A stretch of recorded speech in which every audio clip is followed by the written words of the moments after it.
the solar battery which was here wasn't really charging enough, or maybe it was, I don't know what was happening. It was the red light was flashing, and at night it went flat almost every night. So we got this removed, and now there's a bit blurry. This red cord here is just attached to the power point, and yeah, so there's no solar power supply right now, and it's been working really well for the last few months now.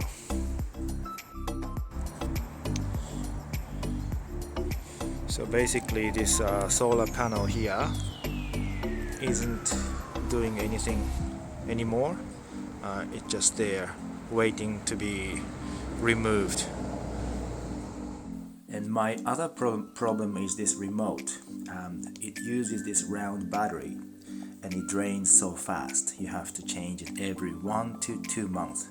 I've been using this remote since March, and it's September now. I've probably changed at least 3 or 4 times.